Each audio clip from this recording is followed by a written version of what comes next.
Join us as we travel the Alaska and Top of the World Highway. We are Never Enough Sunsets.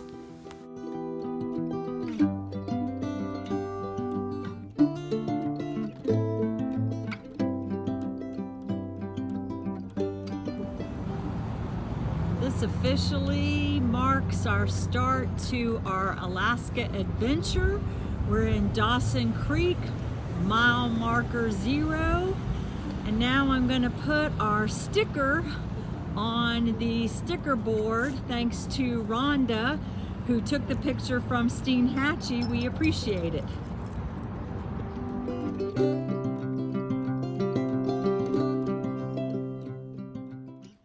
The Alaska Highway, also known as the Alcan, which means the Alaska-Canadian Highway, officially began on March 9, 1942. This was part of a massive mobilization of men and equipment which took place following an executive order to build a military road to Alaska.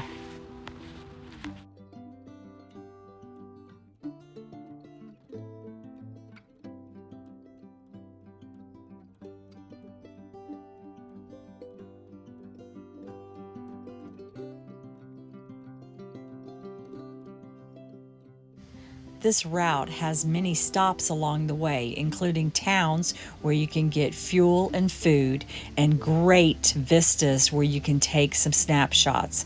But our goal is to get to Muncho Lake tonight, so enjoy the views.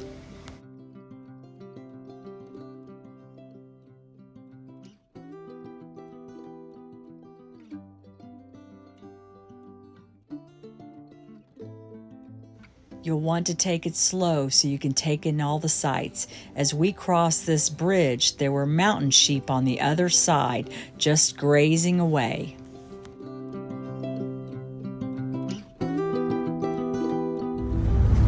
Continue on Highway 97.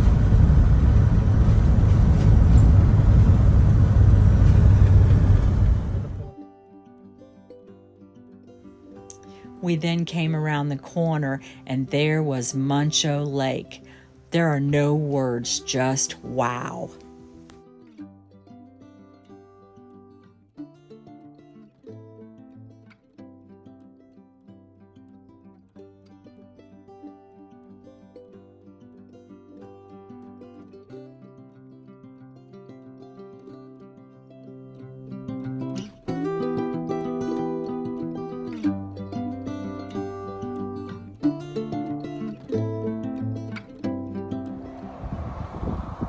Y'all, we're at Muncho Lake, and both of the two provincial parks were packed, but that's not a problem for us.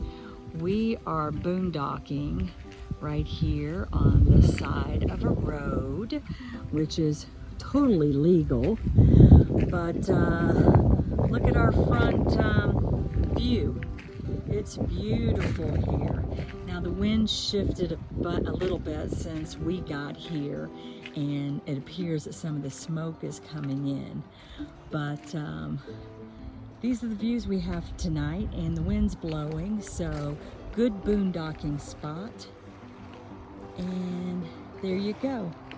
We're right next door to a famous lodge. I'll have to put the lodge's name in the comments below, but they have a restaurant, gas. We paid $1.89, I think, for a liter. Yeah, it's expensive here. And then we saw a plane land just a little bit ago. But Muncho Lake, boondocking, awesome sight.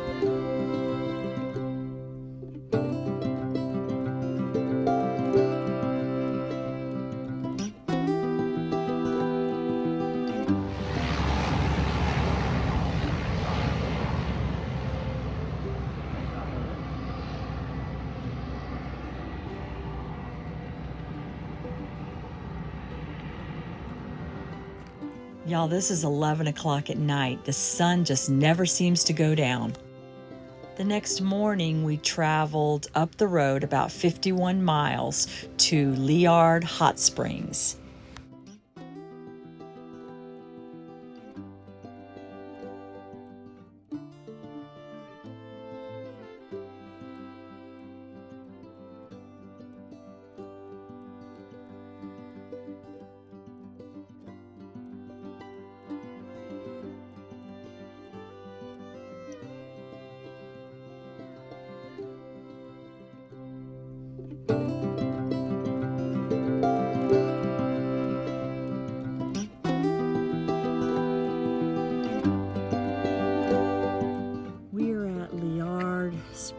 Spring Hot Springs, and this is the path over to the parking to go to the springs. We came here after leaving Muncho Lake, got in no problem. They probably had 10 sites available, and so now I am walking over to the hot springs. I'll take you along with me. As you can see, there's electric fences all around the area here. I'm entering into the boardwalk now, and bear activity isn't high. Stay on the boardwalk, but it is very pretty. It's a gorgeous day. She said the smoke was bad 2 days ago, but now it's not so bad. Temperatures are probably in the, I don't know, 60s or 70s, but really pretty area. This campground does take reservations, but they have 53 sites with overflow. There was probably 10 sites open when we got here, and it's on a Friday, so they may fill up for the weekend. We're probably gonna stay one night, but she said if we changed our mind, that was okay. There are 17 American dollars, so not too expensive, and like I said, so far so good. So let me make my way to the hot springs. The hot springs were hot. The temperature ranges from 108 to 128.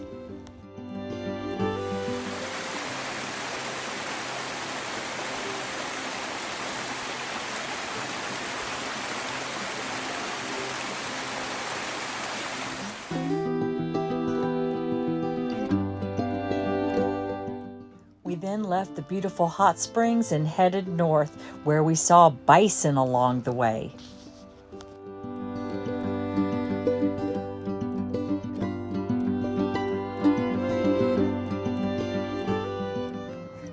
Well, we made it to the Yukon Providence, and just like the Alaska mile sign, we're going to put our sticker on here. Welcome to the Yukon.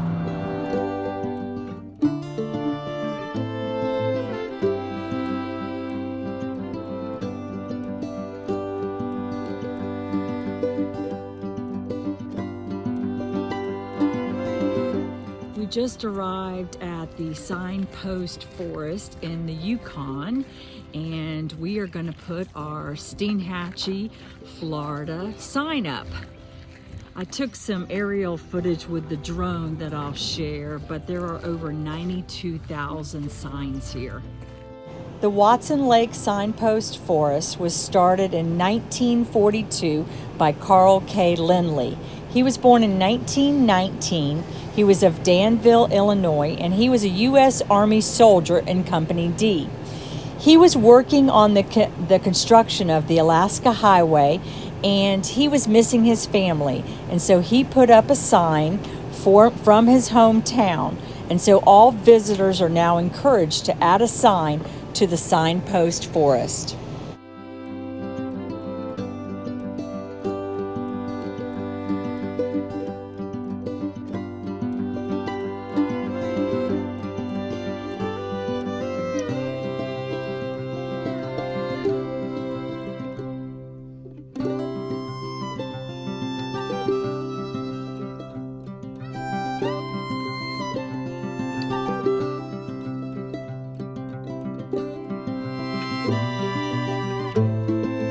Another bear just having some groceries.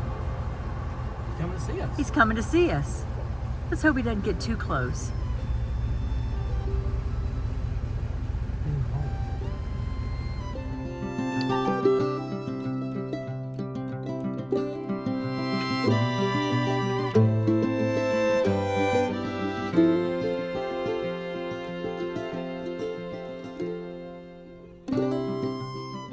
We decided to stop in Teslin at Lakeshore RV Park for the night. We had full hookups. We had dinner out. I got to have a bison burger, and finally I got to have some poutine.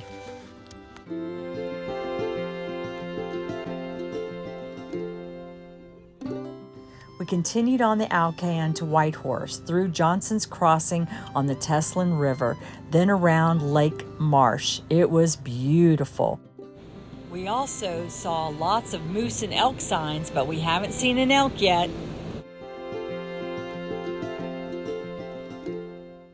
Another stop on this route was Five Finger Rocks. There are 3 rocks that were navigational nightmares for early travelers. A great picture opportunity.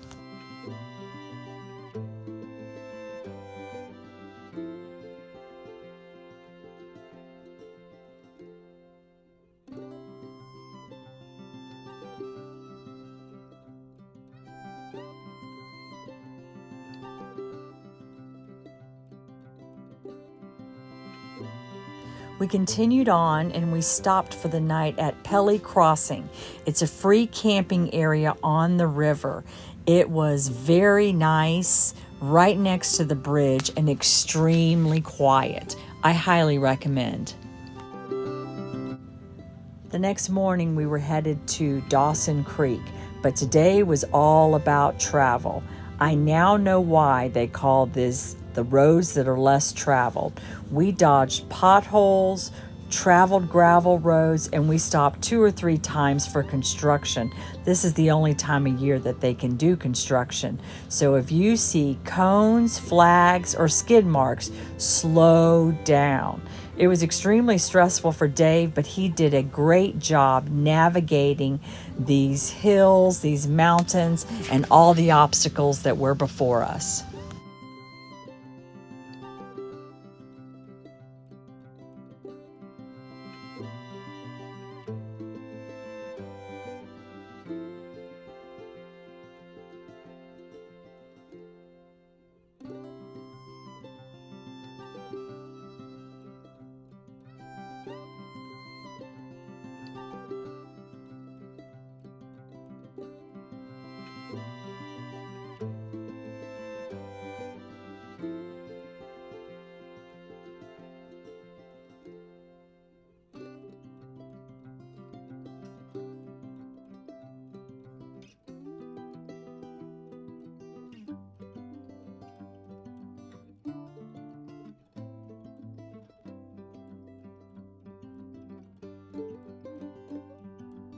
We arrived in Dawson City, a cute little town, very touristy, and then we crossed the Yukon River on a ferry.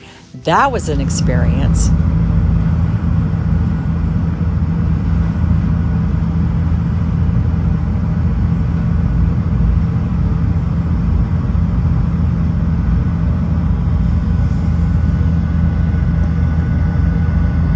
Okay, Garmin.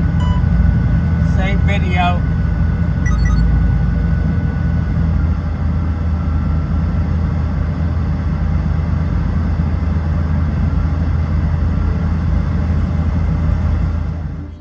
Okay, we crossed from Dawson City and we're staying at the Yukon River campground.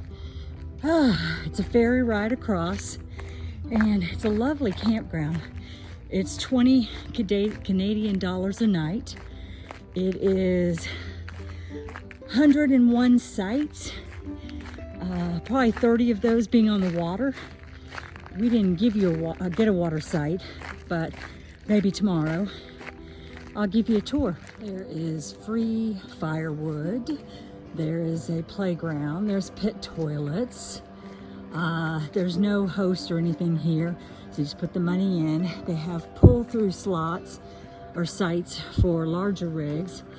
And then as you can see over here, you've got the lake. Smaller rigs and tent campers are typically over there, but they've got great views.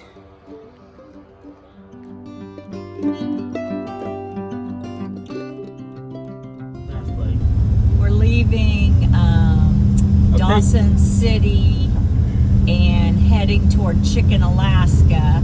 Our first construction stop. So we're Continue on Highway 9. A pilot car. Well, we continued our journey and the roads didn't improve. They were a combination of dirt roads and gravel. We actually preferred these over the asphalt because they didn't have as many potholes, but it was still one that you had to be alert at all times. Enjoy the views.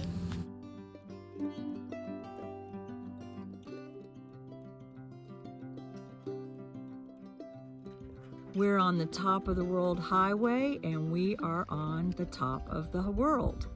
It is gorgeous up here. It's cloudy today, but as you can see, just mountains all the way around us.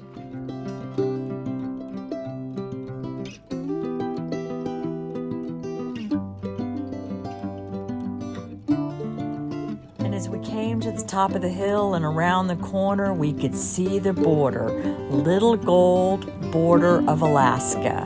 We're finally here.